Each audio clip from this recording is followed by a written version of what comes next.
Hello everyone. पिछले videos तक हमने सुपर क्लास पीसीज के बारे में पढ़ा था।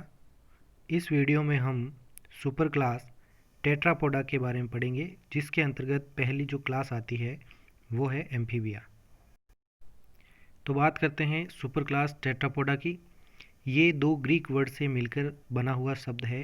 टेट्रा का मतलब है फोर यानी चार, और पोडोज का मतलब है foot.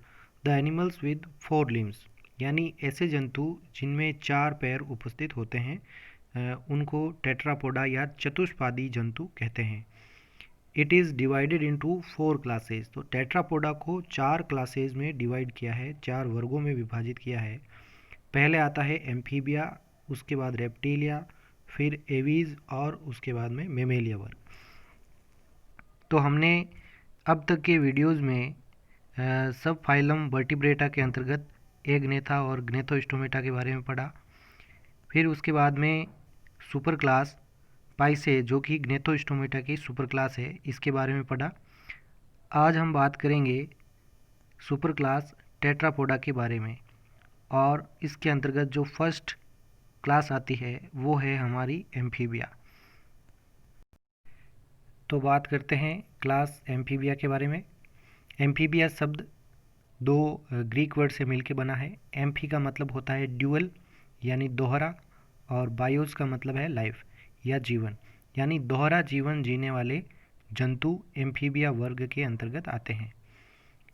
They can live in fresh water as well as on land, but not completely adapted to terrestrial life. तो एम्फीबिया के अंतर्गत आने वाले जंतु जो है ये स्वच्छ जल में भी रह सकते हैं और ज़मीन पर भी रह सकते हैं, लेकिन ये पूर्णतया स्थलीय जीवन के लिए अनुकूलित नहीं होते हैं। इसका मतलब है कि इनके जीवन के लिए जल की उपस्थिति भी आवश्यक है और स्थल की उपस्थिति भी आवश्यक है। तो दोनों ही माध्यमों में ये रह सकते हैं।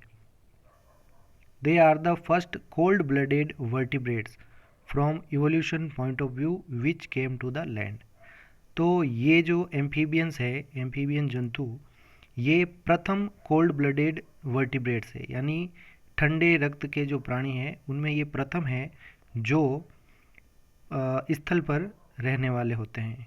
तो इनसे पहले जो कोल्ड ब्लडेड एनिमल्स थे वो थे पीसीज, और उसकी तीनों क्लासेस जो है वो जल के अंदर ही उपस्थित थी। लेकिन ये जो है प्रथम जंतु है ऐसे जो स्थल पर भी रह सकते हैं, जो कि कोल्ड ब्लडेड एनिमल्स हैं। By the structural point of view, amphibians are in between pisces and reptiles.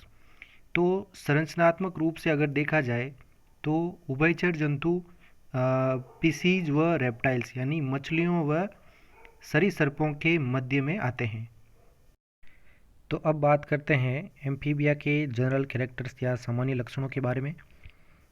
Aquatic और सेमी एक्वेटिक यानी फ्रेश वाटर के अंदर ही रहते हैं, स्वच्छ जल में ही होते हैं, या तो ये संपूर्ण जलीय हैं या अर्ध जलीय होते हैं। एयर एंड एक्वेटिक ब्रीदर्स, ये वायवीय श्वसन करने वाले भी होते हैं और जलीय श्वसन करने वाले भी होते हैं।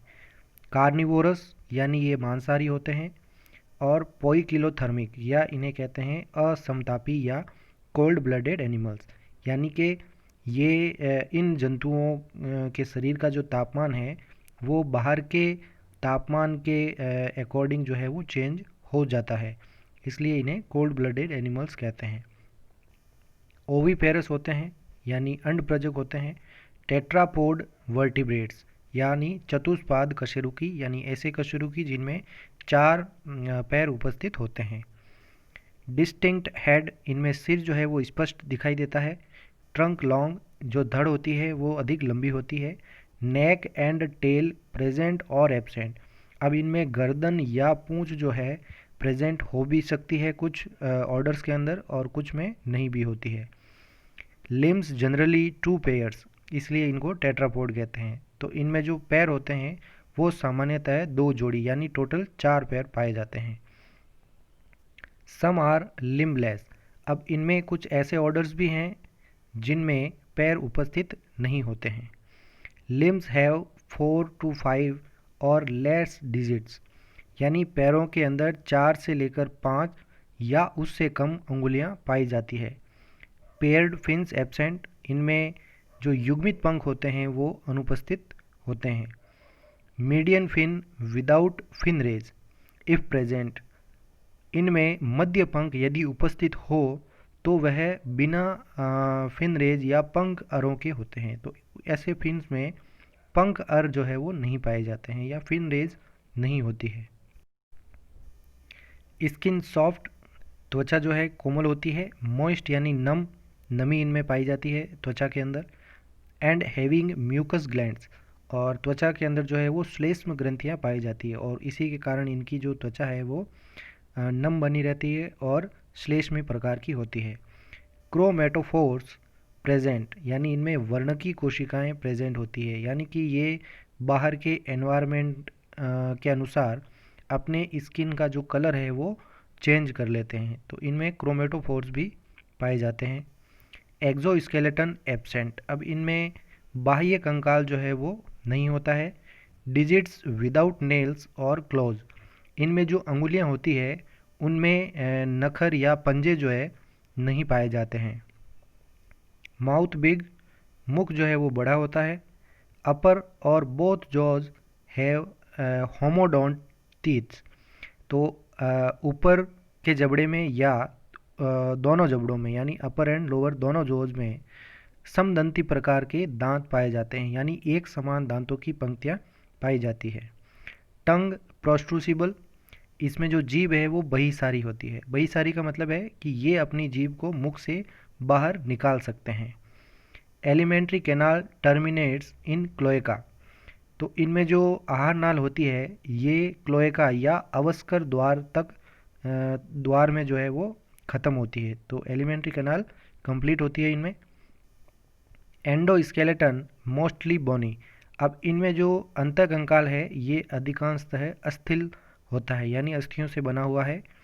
क्रेनियम डाइकोंडाइलिक, डाइकोंडाइलिक का मतलब है कि इनमें 2 कंद पाए जाते हैं, यानी कपाल में 2 कंद उपस्थित होते हैं। The cranium attached with Atlas by 2 occipital condyles, यानी कि ऐसा कपाल जो एटलस के साथ में 2 अस्थि कंदों द्वारा जुड़ता है, तो उसे हम कहते हैं द्विकंदीय या डाइकोंडाइलिक। अगला कैरेक्टर आता है रेस्पिरेशन। तो रेस्पिरेशन बाई लंग्स, स्किन और बकोफेरिंजियल कैविटी, तो श्वसन जो है इनमें फेफड़ों के द्वारा, त्वचा के द्वारा या मुख ग्रसनी गुहा के द्वारा श्वसन होता है। तो मुख ग्रसनी गुहा जो है इसके मुख में जो मुख और ग्रसनी दोनों साथ में मिलकर ये कैविटी बनाते हैं, जिसके अंदर की लेयर्स के द्वारा ये श्वसन की क्रियाविधि कर सकते हैं। तो रेस्पिरेटरी सिस्टम जो है वो इनमें तीनों प्रकार के अंदर हो सकते हैं।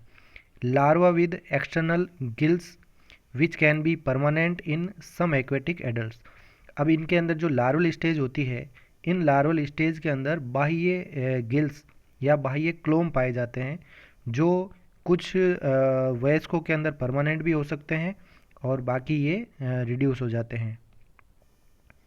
हार्ट 3 चैम्बर्ड, हृदय जो है वो 3 कक्षीय होता है, जिसमें 2 आलिंद व 1 निलय पाया जाता है।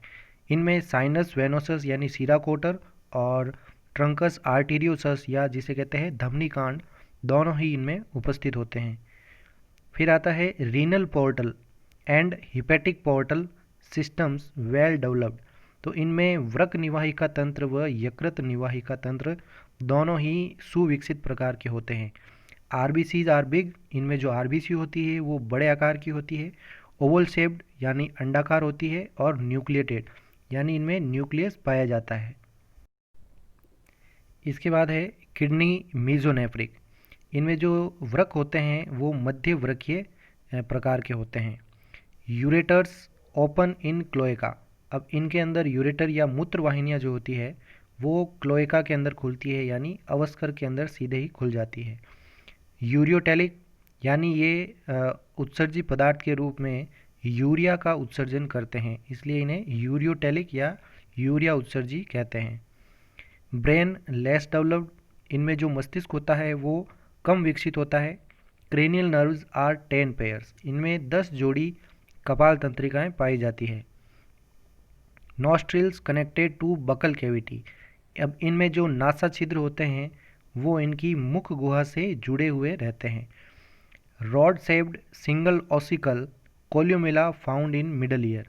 तो इनके मध्य कर्ण में एक छड़ आकार की एक एकल अस्थिका, ऑसिकल का मतलब है अस्थिका, तो एकल अस्थिका कोल्यूमेला पाई जाती है।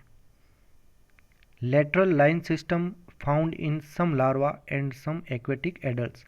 अब इनमें जो पार्श्वीय रेखा तंत्र है, जैसे कि सुपर क्लास स्पीसीज के अंदर था, तो वैसा ही लेटरल लाइन सिस्टम इनके कुछ लार्वाज के अंदर पाए जाते हैं, और कुछ जो एक्वेटिक एडल्ट्स होते हैं यानी जलीय वयस्क प्रकार होते हैं उनमें भी लेटरल लाइन सिस्टम पाया जाता है। इसके बाद आता है सेक्सेज सेपरेट, यानी लिंग पृथक पृथक होते हैं, यानी ये यूनिसेक्सुअल या एक लिंगी होते हैं। मेल्स विदाउट कॉपुलेटरी ऑर्गन्स, यानी नर के अंदर मैथुन अंग नहीं पाए जाते हैं।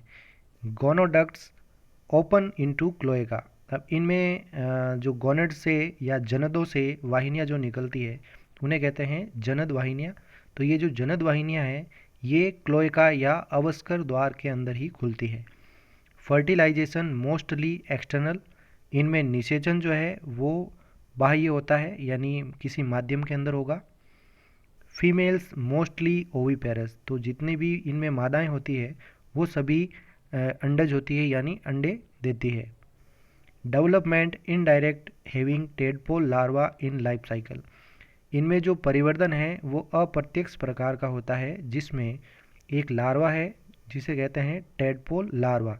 तो टेडपोल लार्वा इनके जीवन चक्र में पाई जाती है। क्लीवेज होलोब्लास्टिक, यानी समकोर की, बट अनइक्वल, यानी असमान।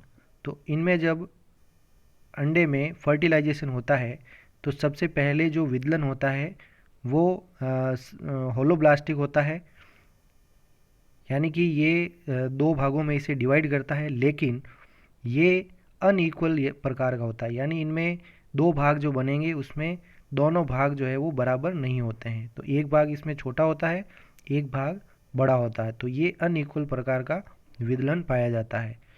एक्स्ट्रा एम्ब्रियोनिक मेम्ब्रेन्स, यानी अतिरिक्त भ्रूणीय झिल्लियाँ जो है वो इनमें एब्सेंट होती है। तो भ्रूण के ऊपर किसी भी प्रकार की अतिरिक्त भ्रूणीय झिल्लियाँ नहीं होती है।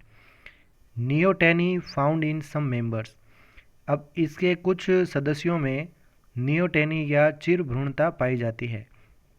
तो चिर भ्रूणता का मतलब है कि जब लार्वल स्टेज ही सेक्सुअली मैच्योर हो जाती है, यानी लैंगिक रूप से परिपक्व हो जाती है और वह रिप्रोडक्शन शुरू कर देती है, तो इस अवस्था को नियोटेनी कहा जाता है। यानी लार्वल कैरेक्टर्स भी के साथ साथ वह रिप्रोडक्शन भी शुरू कर देता है, तो वह नियोटेनी कहलाएगा। Thank you so much. अगले वीडियो में हम एम्फीबिया के क्लासिफिकेशन के बारे में पढ़ेंगे।